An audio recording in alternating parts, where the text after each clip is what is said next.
그동안 우리 영상 예배를 드렸는데 오늘도 마치 영상 예배를 드린 것 같습니다. 아무튼 반갑습니다. 여러분, 이스라엘 장로들이 이 사무엘이 늙었다는 것과 이 사무엘의 아들들이 뇌물을 받고 재판을 거릇되게 한다는 것을 핑계거리로 삼아가지고 자신들에게는 이제는 다른 주변의 나라들처럼 왕도 세우고 해서 이스라엘을 다스리게 해달라고 사무엘에게 강하게 요청을 했었어요. 이 사무엘은 이스라엘 백성들이 이제 자신을 버린 것이라고 생각해서 마음이 무척 상했는데 사무엘이 하나님께 기도를 드렸죠. 그때 하나님께서는 사실은 이스라엘 백성들이 너 사무엘을 버린 것이 아니고 나 하나님을 버린 것이라고 말씀하시면서 하나님을 왕으로 삼지 않고 인간을 왕으로 삼아서 안정을 누리려고 하는 그 이스라엘의 연약하고 나약한 영적인 신앙 상태를 사무엘에게 깨닫게 해 주셨습니다.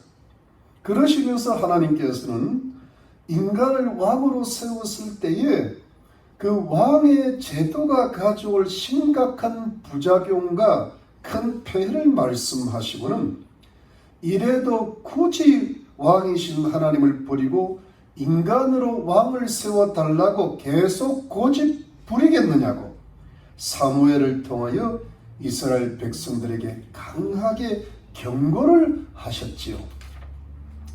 여러분, 자, 그렇게 돼가지고 이렇게 앞으로 왕의 제도가 가져올 그 심각한 폐해를 하나님께서는 사무엘을 통하여 분명히 경고를 하셨음에도 불구하고 이 이스라엘 백성들이 어떻게 반응을 하였을까요? 그것은 하나님의 강력한 경고의 말씀에 대한 분명한 거절이었습니다. 여러분 19절 한번 보실까요? 7장 19절 말씀, 7장 19절에 백성이 사무엘의 말 듣기를 거절하여 가로되 아니로소이다. 우리도 우리 왕이 있어야 하리니 우리도 열방과 같이 되어 우리 왕이 우리를 다스리며 우리 앞에 나가서 우리의 싸움을 싸워야 할 것이니다. 여러분, 이게 무슨 뜻입니까? 여러분, 아니로소이다. 이것을 영어 성경을 어떻게 번역했을까요? 굉장히 쉽죠. No 그랬습니다. 아니라는 겁니다. 우리에게도 이제부터는 분명히 왕이 있어야 되겠다. 왕의 제도 때문에 부작용이 아무리 심각하게 생긴다 하더라도 자기들에게는 이제부터는 왕이 있어야 되겠다. 그래서 강한 왕을 세워가지고 아주 일사불란하게 매우 잘 조직된 강력한 군대를 만들어서 이웃 나라와의 전쟁에서 싸워서 승리하는 국가로 만들고 말겠다는 뜻입니다. 그러니까 여러분, 이게 무슨 뜻입니까? 이스라엘 백성들이 결국은 하나님의 말씀을 거절한 셈이죠. 하나님의 말씀에 결국 불순종한 겁니다. 그러니까 여러분, 하나님을 왕으로 삼다 보면 늘 하늘에 계신 하나님만 바라봐야 되니까 마음으로는 답답하고 또 보이는 강력한 군대가 없으니까 늘 국가가 불안하니까 그것보다는 아주 강한 인간을 왕으로 삼아 가지고 강력한 군대를 만들어서 인간적으로 확실하고 안정된 길을 가겠다는 것을 선택한 것이죠. 마치 하나님을 안 믿고 우상을 섬기는 이웃 나라들처럼 말이에요. 요즘으로 하자면 예수님을 믿고 구원받지 못한 세상 사람들처럼 말입니다. 그런데 여러분, 이때 하나님께서는 어떻게 하셨을까요? 하나님께서는 하나님의 경고의 말씀을 거절하는 이스라엘 백성들에게 화를 내지 않으시고 그냥 그대로 이스라엘 백성들의 요구를 허용을 하셨어요. 사무엘에게 그들의 요구대로 왕을 세워주라고 하셨거든요. 여러분, 이것이 하나님의 말씀에 불순종하는 이스라엘 백성들을 향하신 하나님의 반응이었고 배려였어요. 여러분, 하나님께서 이렇게 우리들을 인도하시는 것 보면 억지로 하지 않으십니다. 물론 정말 위험한 경우에는 좀 이렇게 강하게 이렇게 우리를 인도하시는 경우 있지만 그냥 요구하고 때를 쓰면은 하나님 마음에 그렇게 썩 맞지는 않아도 기뻐는 안 하셔도 이렇게 허용하시면서 그러면서 배려도 하시는 경우가 많습니다. 여러분, 우리 아이들이 부모님 마음에 안 맞는 걸 자꾸 달라 그럴 때 너무 때를 쓰면 어떻게 돼요? 마음에는 들지 않지만은 그래도 어느 정도는 허용을 하잖아요. 그러면서 또 마음씨 좋은 부모가 이게 배려까지 해요. 그래서 그냥 적당한 그 요구를 들어주죠. 그래서 여러분, 이 하나님께서 이스라엘 백성들을 향하여 이렇게 허용하시면서 배려를 해주셨던 겁니다.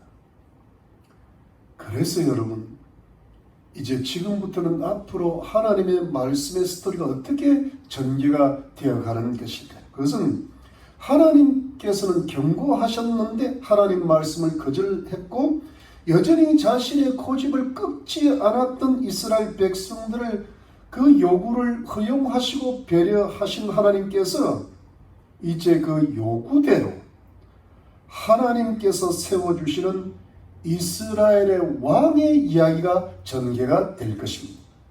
근데 여러분, 그 하나님이 세우신 왕이 누굴까요? 바로 이스라엘의 초대왕 사울이었던 것입니다. 여러분, 그러니까 이 사울 왕은요, 정말 하나님께서 기뻐하시고 즐거워하셔서 세우신 왕은 아니었어요. 사울은 처음부터 하나님께서 하나님의 풍성하신 은혜를 따라 정말 기뻐하시는 뜻을 따라 기꺼이 하나님의 풍성한 축복 속에 세워주신 왕은 아니었죠.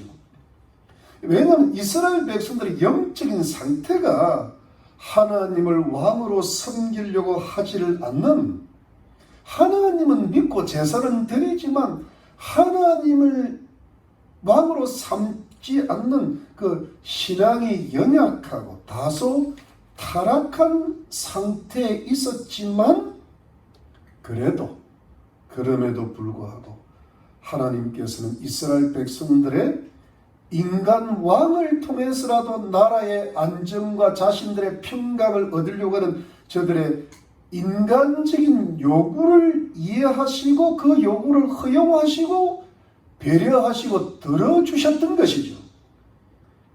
그래서 세우신 왕이 이스라엘의 초대왕 사울 왕이었죠. 그래서 여러분, 우리는 이 사울의 이스라엘 왕으로서의 시작과 그 과정과 그 결말을 살펴봄으로써 우리가 하나님 앞에서 필요한 영적인 교훈을 얻고 깨달아 보려고 하는 겁니다. 그러면 여러분, 사무엘상 9장의 전체적을 한번 살펴보니까요, 여러분, 먼저 사울의 아버지 이름이 기스였어요. 기스는 이스라엘의 베냐민 지파의 사람으로서 유력한 사람이라고 1절에 나와 있는데, 이때 유력한 사람이라고 하는 것은 사울의 아버지 기스가 상당한 재력을 가진 부유한 사람이었고 또한 용맹한 군사였다고 보시면 돼요. 왜냐하면 여러분, 사울 왕이 용맹한 군사였거든요. 그러니까 어떤 아버지로부터 받은 것 같아요.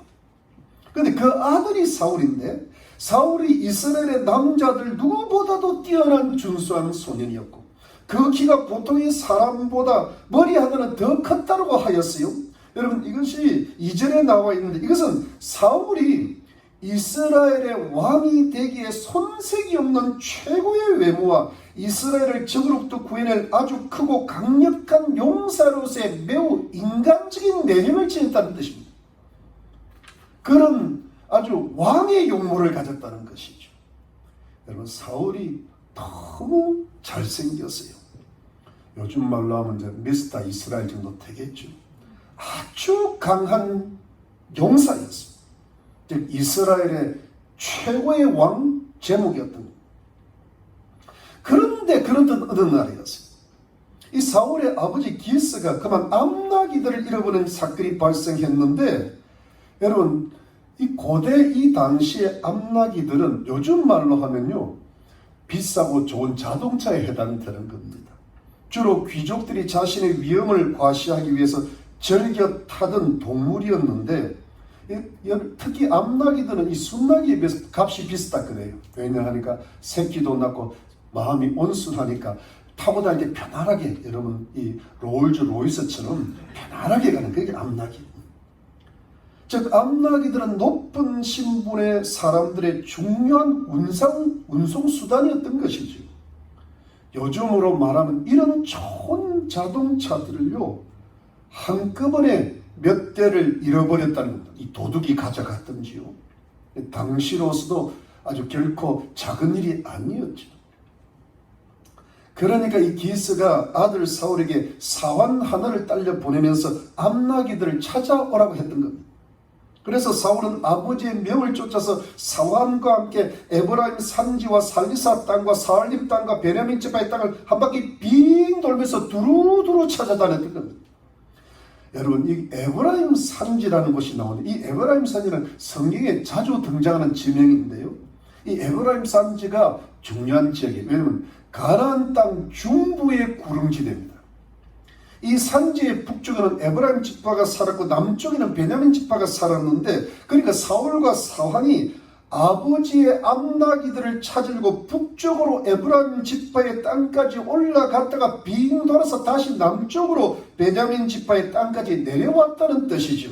그러니까 그 넓은 지역을요 샅샅이 암나기들을 찾으려고 뒤졌는데 약 40km 정도 되는 거리니까요 그것도 구름지대니까 보통 길이 아니었죠.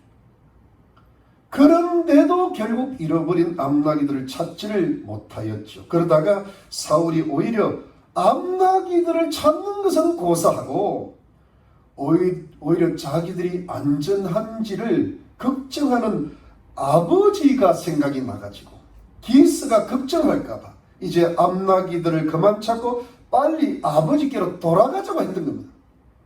그런데 그때 사울과 사환이 있었던 지역이 숲 땅이었는데 이 숲 땅이 바로 사무엘 선지자가 살았던 라마가 있었던 지역이었습니다. 여러분 바로 그때 우연하게 이 사울의 사환이 사무엘 선지자를 생각해냈던 거예요. 그러니까 그냥 집으로 돌아가지 말고 사무엘 선지자에게 한번 물어보자라는 겁니다.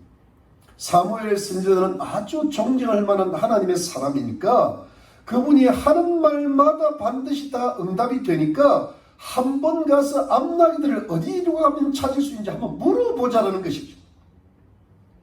여러분 이 부분을 조금 보니까 어찌 보면 사울의 사환이 사무엘 선지자를 무슨 복채받고 점치는 사람 정도로 생각했을 수도 있었겠지만 그러나 여러분 아주 좋게 긍정적으로만 생각해 보면 사무엘 선지자가 백성들의 소소한 생활에까지 이르기까지 하나님의 뜻과 도우심을 받아가지고 백성들을 돌보았다고 해도 볼 수가 있죠.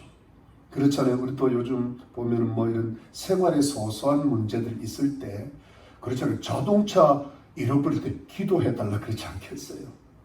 네, 여러분 진짜 신령한 사람들 간증 보면 어디 가면 찾을 수 있다 뭐 이런 것도 응답이 되더라고요. 그러니까 그게 뭐냐면 그렇게 역사하실 수가 있다는 거죠.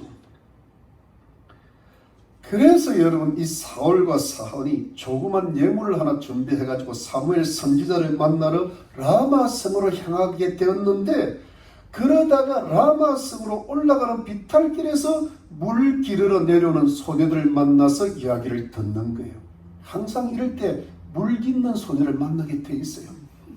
이게 이제 성경에 꼭 나오는 어떤 티피컬한 장면이죠. 네. 엘리에셀도 리브가를 그래 만난 거예요. 물 깃다가. 마침 그때 여러 지역을 순회순방하면서 이스라엘 백성들을 다스렸던 사무엘 선지자가 그때 마침 라마로 돌아왔고, 또 오늘 산당에서는 하나님께 제사를 드리고 그곳에서 화목제를 드리고 남은 재물을 함께 나누어 먹는 교제 식사를 할 예정인데, 지금 바로 올라가시는 산당으로 올라가는 사무엘 선지자를 바로 만날 수가 있다라는 말이었죠. 그래서 바로 사울과 사울이 곧장 라마성으로 올라갔는데, 그 성으로 들어서자 마침 그때 집에서 나와서 산당으로 올라가려던 사무엘을 딱 마주쳐서 만나게 되었는데, 이것이 바로 사울과 사무엘의 운명적인 첫 만남이었습니다. 이것은 이스라엘의 가장 큰 지도자 둘이 만나는 장면이에요. 이게 이제 영화의 중요한 순간입니다. 여러분, 그런데 사실 사무엘은 이 만남을, 이렇게 사울과 운명적인 만남을, 첫 만남을 가지게 되리라는 것을 사무엘은 이미 알고 있었습니다. 왜냐하면 하나님께서 사무엘에게 미리 알려주셨기 때문이죠. 여러분 15절, 9장 15절입니다. 9장 15절 갑니다. 420페이지 9장 15절에 사울의 오기 전날에 여호와께서 사무엘에게 알게 하여 가라사대, 내일 이맘때 내가 베냐민 땅에서 한 사람을 내게 보내리니 너는 그에게 기름을 부어 내 백성 이스라엘의 지도를 삼으라. 그가 내 백성을 블레셋 사람의 손에서 구원하리라. 내 백성의 부르짖음이 내게 상달하였으므로 내가 그들을 돌아보았노라 하시더니, 사무엘이 사울을 볼 때 여호와께서 그에게 이르시되, 보라, 이는 내가 내게 말한 사람이니 이가 내 백성을 통할하리라 하시니라. 여러분, 이것이 무슨 뜻입니까? 하나님께서 이미 그 전날에 사무엘에게 알려주셨다는 것이죠. 그 전날에 하나님께서 말씀하시기를, 내일 이맘때 베냐민 땅에서 한 사람이 내게 올 터인데 내가 그에게 기름을 부어서 이스라엘의 지도자로 왕으로 삼으라고 하셨던 것입니다. 그러면 그가 이스라엘 백성들을 블레셋 사람에게서 구원을 할 것이다라는 것이었고, 이스라엘 백성들의 부르짖는 호소가 하나님께 상달이 되었기 때문에 이것이 하나님께서 이스라엘 백성들을 돌보아 주시려는 것이라는 것이었죠. 그러면서 사무엘이 사울을 딱 만났을 그때도 또 하나님께서 다시 말씀하시기를, 바로 이 사람이다. 내가 말한 그 사람이 바로 이 사람이다. 이 사람이 이스라엘 백성을 다스릴 왕이다라고 말씀하셨습니다. 이렇게 해서 하나님께서는 사무엘에게 사울이 이스라엘의 왕이 될 것을 미리 알게 하셨던 것이죠. 사랑하는 성도님들, 우리가 하나님의 말씀인 성경의 이 부분에서 깨달아야 될 하나님의 교훈이 무엇일까요? 성도님들, 그것은 인간의 우연 속에는 하나님의 사랑의 섭리가 역사하고 있다는 것입니다. 여러분, 먼저는 인간 생활의 우연들이에요. 인간에게는 우연한 일들이 발생하거든요. 베냐민 지파의 기스의 집에서 암나기들이 사라졌어요. 여러분, 이 암나기들을 도둑이 훔쳐갔든지 아니면 무슨 암나기들이 끈이 풀려가지고 서너 마리가 스스로 집을 나가는 사건이 발생한 겁니다. 도망 사건이. 근데 왜 암나기들이 갑자기 사라졌을까요? 이것은 분명히 사울의 아버지 기스가 결코 계획했고 의도했던 사건이 아니죠. 하나님께서 도둑들에게 역사하든지 암나기들에게 역사하시든지 뭔가 사랑의 섭리가 지금 작용하고 있었던 것이지요. 그리고 사울과 그 사원이 온 땅을 헤매다가 결국 찾지를 못하고 결국 라마가 있는 숲 땅에 도착했는데 우연히 사원이 사무엘 선지자를 왜 그때 사원이 사무엘 선지자를 생각해냈을까요? 사무엘 선지자에게 물어보려고 가자고 했다가 사울은 정작 선지자에게 드릴 예물이 없다는 핑계로 안 가려고 그랬는데 사원이 자기한테 있는 적은 예물을 자기가 준비해가지고 사울들을 가져고 했던 것 뿐입니다. 그러니까 사울이 전혀 생각도 못했다가 사원 때문에 라마성으로 올라가게 된 것이, 이것도 사울이 생각지도 못했던, 의도하지도 못했던 일이었죠. 마침 그때 우물물을 기르러 내려오는 소녀들을 통해서 사무엘이 순방하다가 오늘 라마성으로 돌아왔다는 것을 알게 되었는데, 마침 그날 사울이 찾아오는 그날에 사무엘이 라마로 돌아오게 되었는데, 이것이 사울의 입장에서는 우연이었지만 사실은 사무엘 선지자의 입장에서는 결코 우연이 아니었어요. 하나님께서 그 전날에 사무엘에게 미리 가르쳐 주셨거든. 내일 이맘때 베냐민 땅에서 한 사람이 올 것이라고 말입니다. 그래서 사무엘이 다른 곳에서 순방하고 있다가 하나님의 음성 듣고 그날 아침 일찍 라마로 돌아왔던 것이죠. 이 사무엘은 분명히 하나님의 인도를 받아서 왔던 것입니다. 그러니까 여러분, 사무엘의 입장에서는 우연이라도 없는 겁니다.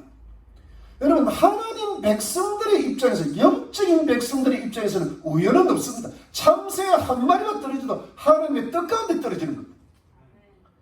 사무엘은 하나님께 간절히 기도해 왔거든요. 이스라엘 백성들이 인간의 왕을 요구하는 것은 하나님께서 들어주라고 하셨기 때문에 사무엘은 마음에 기뻐하지 않았지만 하나님의 말씀에 순종해야 했고, 그러면 어떤 사람을 이스라엘의 왕으로 세워야 하는지를 하나님께 간절히 기도해 왔었고, 그러다가 하나님의 음성을 듣고 인도를 받아 사울을 만났는데, 이제 바로 그가 하나님께서 세우시는 이스라엘 왕이라는 것을 영적으로 깨닫게 된 것이죠. 기도하는 사람들은 이런 일을 통해 하나님 인도를 깨닫게 되잖아요. 그러니까 인간적으로는, 사울은 아직도 영적인 사람이 못 되었어요. 인간적으로는 우연이었지만 영적으로는, 신앙적으로는 신령한 사무엘에게는 하나님의 분명한 인도요 응답이었죠. 그러니까 여러분, 오늘 본문 17절을 보니까 좀 찾지는 않겠습니다. 하나님께서 이르시되, 그 이르시되가 히브리어로 아나인데, 이 아나는 대답하시되 응답하시다는 뜻입니다. 이것은 사무엘의 기도에 대한 하나님의 분명한 응답이었죠. 그러므로 사랑하는 성도님들, 여기서 정말 중요한 것은 이 사울의 우연한 일들과 사무엘의 기도에 대한 하나님의 응답이 하나님의 크신 사랑의 섭리로 이루어져 가고 있다는 겁니다. 여러분, 여기에 하나님의 사랑의 섭리가 매우 오묘막측하게 아주 놀랍게 역사하고 있다는 것을 알 수가 있는데요. 이 하나님은 우리가 모르는 인간 역사를 지금 주재하고 계신단 말입니다. 보세요. 사울은 이스라엘 12지파 중에서 베냐민 지파의 사람인데, 이것은 하나님께서 이스라엘의 베냐민 지파에서 이스라엘 최초의 왕이 나오게 하셨다는 뜻인데, 사실 베냐민 지파는요, 이스라엘에서 가장 미약한 지파였어요. 왜냐하면 성경 사사기 19장 20장에 보니까 베냐민 지파의 사람들이 사사시대 말기에 불명예스럽게도 레인의 첩을 윤관하여 죽게 만들고 레인이 그 첩의 시체를 토막을 내서 이스라엘 전역에 보냈던 흉측한 사건이 있었단 말이에요. 이때 베냐민 지파가 이스라엘 다른 모든 지파들의 징계를 받고 전쟁을 하게 되었는데 베냐민 지파의 대부분의 남자들이 다 죽음을 당했고 많은 그야말로 처자식들도 죽었단 말이에요. 그때 살아남은 남자의 수가 불과 600명 밖에는 안 되었었는데, 그래서 그 이후로부터 베냐민 지파는 이스라엘 12지파 중에 수적으로 가장 열세한, 가장 미약한 지파로 전락하고 말았습니다. 이렇게 아주 미약한 베냐민 지파에서 이스라엘의 초대왕 사울이 나왔다는 것 자체가 이스라엘의 나라를 향하신 하나님의 크시고 오묘한 사랑의 섭리가 들어있다고 볼 수가 있는 것.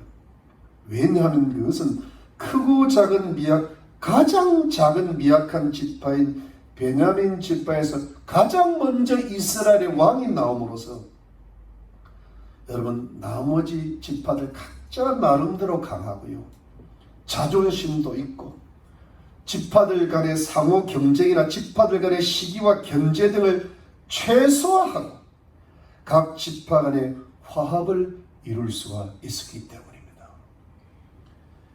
여러분, 베냐민 지파가 특히요, 그 북쪽으로는 강력한 에브라임 지파가 있고 남쪽으로는 강력한 유다 지파가 있어요. 그러니까 북쪽의 대표는 에브라임 지파고 남쪽의 대표는 유다 지파인데, 그 가운데 살짝 끼인 지파가 베냐민 지파. 그 끼어 있어가지고 두 강력한 지파들 간의 싸움과 갈등을 방지할 수 있는 완충제 역할을 할 수가 있었죠. 나중에 이 베냐민 지파가 나중에 유다 지파 쪽으로 넘어갑니다. 베냐민 지파가 유다 지파를 안 도왔더라면 기울 뻔했어요. 왜냐하면 북이스라엘이 다 연맹을 했는데 남쪽 유다 지파만 홀로 있었는데 베냐민 지파가 살짝 붙는 바람에 균형이 잡히는 거예요. 그래서 여러분, 이 당시는 누가 왕이 어느 지파에서 나오느냐가 굉장히 중요하고, 만약에 에브라임 지파에서 나오면요, 유다 지파가 그냥 힘이 축 빠지는 거예요. 그런데 베냐민 지파에서 나오는 거예요. 이게 하나님의 최선이에요. 왜냐면 최고의 수였던 거예요. 그래서 하나님께서는 이스라엘의 화합을 위해서 아주 작은 베냐민 집에서 초대왕을 먼저 세웠던 겁니다. 왜냐하니까 베냐민 집에서 왕이 나오니까 뭐 싸울 게 별로 없잖아요. 그냥 뭐 하나님의 뜻이 그런가 보다. 이것이 이스라엘 나라와 역사를 향하시는 하나님의 사랑의 섭리요 배려였습니다. 이스라엘 백성들이 전혀 모르고 있는 가운데 이루어진 겁니다. 사울왕을 택하셨잖아요. 이런 정치적인 화합, 사회적인 화합, 어떤 지파 간의 화합을 도모하시려는 하나님의 배려가 있다는 것을 나중에 깨닫게 되는 거예요. 그뿐 아니에요. 하나님께서는 베냐민 집에서 유력한 사람인 기스의 아들인 준수한 소년 사울을 선택하신 것은 사울이 너무 아주 잘생긴, 키도 크고요, 매우 용맹한 거예요. 용맹한 집안에서 나왔어요. 유력한 집안에서 나왔습니다. 그러니까 이스라엘의 왕으로서는 이스라엘을 블레셋 족속의 압제로부터 구원하고 벗어나게 할 수 있는 최고의 왕제목으로 보셨어요. 그러니까 여러분, 왕을 보면 이스라엘 백성들이 첫 번째 왕을 세우는데 좀 멋있게 생겨야 되잖아요. 그리고 강력한 군사를 해야 되잖아요. 그러니까 사울 왕만한 인물이 없는 거예요. 여러분, 요즘 말하면 잘생기고 창도 잘 쓰고 칼도 잘 쓰는 사람이, 그러니까 요즘 말하면 진짜 대통령감인 거예요. 누가, 그러니까 분열 안 나게 누구나 지지할 수 있도록 그런 인물을 하나님께서 세워주신 거죠. 이것도 이스라엘 백성들을 향하신 하나님의 사랑의 섭리요 배려였죠. 그리고 무엇보다도 이렇게 가장 미약한 베냐민 지파에서 준수하고 용맹한 용사 사울을 왕으로 세워주신 것은 이스라엘 백성들의 부르짖는 신음소리와 기도소리가 하나님께 상달이 되었어요. 하나님께서 이스라엘 백성들을 돌아보시고 돌봐 주셨기 때문이라는 것입니다. 이것이 이스라엘 나라와 백성들의 신음소리를 들으시고 응답하셔서 그 기도에 응답하셔서 크신 은혜로 돌봐주시는 하나님의 섭리였죠. 왜? 하나님을 버린 이스라엘 백성인데 하도 힘이 들어서 신음소리 내면서 기도하니까 그 기도를 들어주시는 거예요. 여러분, 미워도 해주는 게 있잖아요. 하나님의 사랑, 하나님의 배려의 섭리죠. 사랑하는 성도님들, 사실 이것은 무엇을 뜻하는 것일까요? 하나님께서는 이미 이스라엘 백성들의 왕이 아니셨어요. 그러나 하나님께서는 여전히 이스라엘의 왕이셨어요. 이스라엘이 하나님을 영적으로 버린 상태임에도 불구하고 하나님은 여전히 이스라엘의 왕으로 계셨던 겁니다.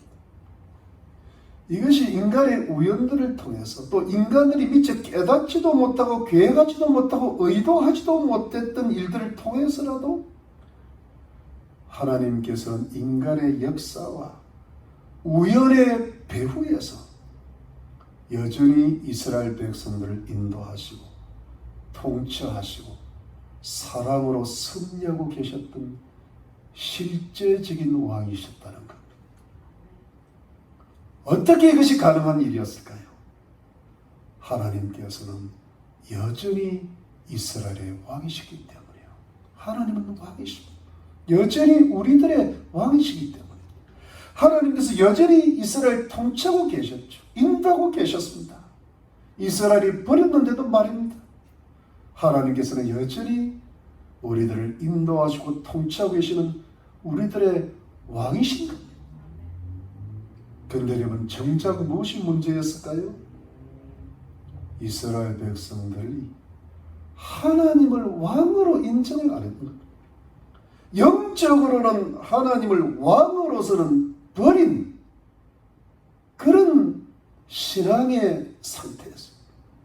여러분, 이스라엘 백성들이 하나님을 믿고 섬기고 심지어 자신들이 너무 어려우니까 블레셋 족속들한테 너무너무 착취를 당하니까 힘이 너무 드니까 하나님 이것 좀 해결해 주세요 라고 신앙 가운데 기도했지만 사실은 영적으로는 이미 하나님을 왕으로서는 버린 영적으로 연약하고 나약하고 타락한 상태라는 말입니다.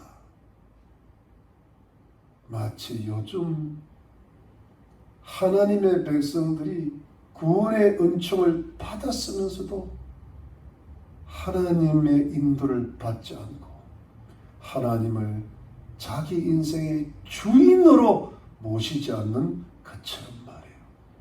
신앙은 있는데 신앙이 나약한 겁니다. 그래서 인간적인 왕을 세우고 신뢰하고 의지함으로써 나라와 가정과 자신들의 안정과 평화를 얻으려고 했지 오직 하나님만을 왕으로 모시고 하나님만을 참으로 신뢰하고 하나님만을 참으로 의지하고 그래서 나라와 가정과 자신들의 안정과 평강을 얻으려고 하지 않았다는 것입니다. 하나님만을 신뢰하고 의지하는 참신앙, 강하고 담대한 순수한 신앙이 아직 형성되지를 못했다는 겁니다.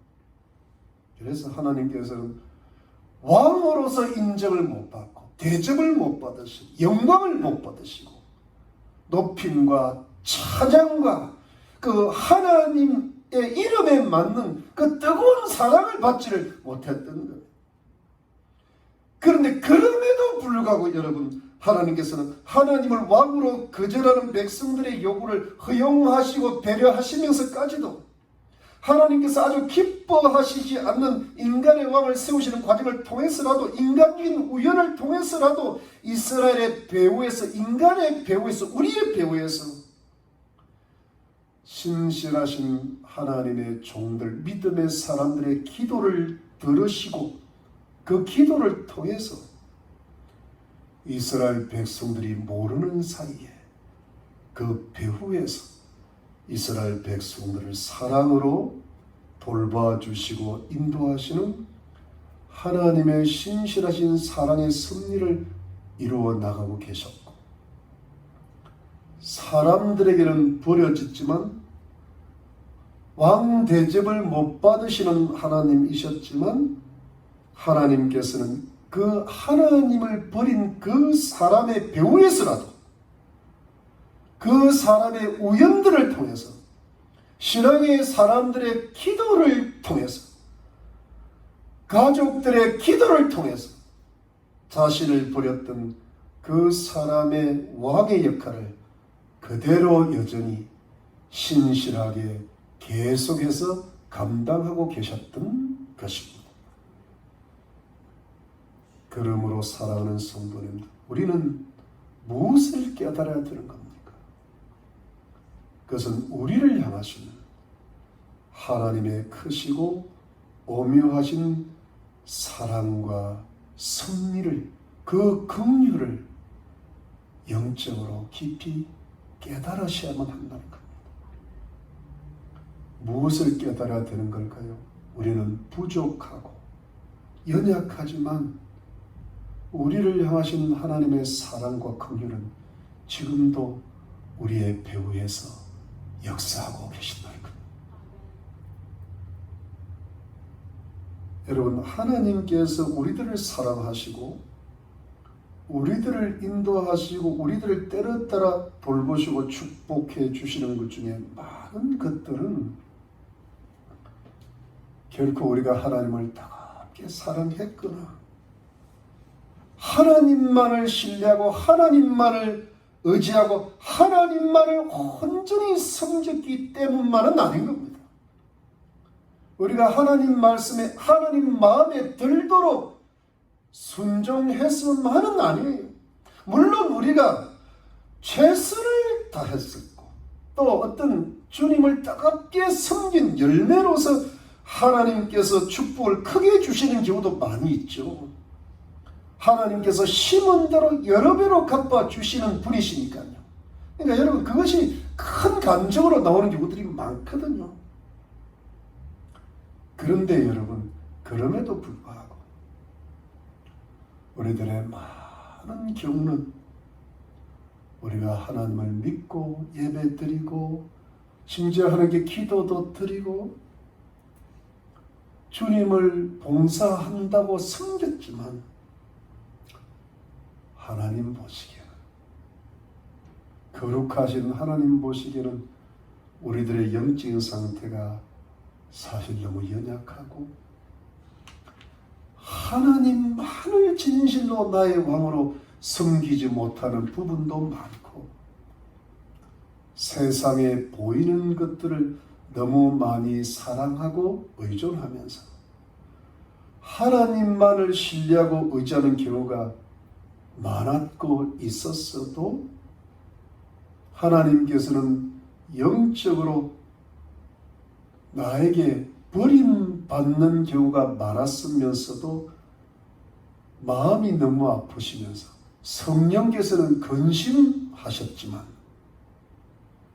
그래도 하나님께서 나와 나의 가정과 나의 자녀들과 나의 산업과 우리들이 섬기는 교회를 불쌍히 여겨주시고 긍휼히 여기시고 풍성하신 자비를 베푸심으로 노하기를 더디하시고 행한 대로 갚지 않으시고 죄악을 속히 사하여 주심으로 여전히 우리들의 배후에서 우리가 믿지 알지도 못하는 사이에 우리를 인도하시고 돌봐주시고 사랑해 주시고 축복해 주셨던 긍휼과 자비에 풍성하셨던, 지금도 풍성하신 하나님이셨음을 믿으시고 깨달으시길 바랍니다. 그래서 여러분, 우리는 겸손한, 그리고 감사해야 돼. 그러니까 우리가 모르는 은혜를 우리가 받은 겁니다. 그러니까 하나님의 사랑과 긍휼의 섭리 앞에 교만할 수가 없는 거예요. 이걸 깨달으면. 그리고 겸손하고 겸비하고 감사하고 그렇게 믿음으로 살아가는 겁니다.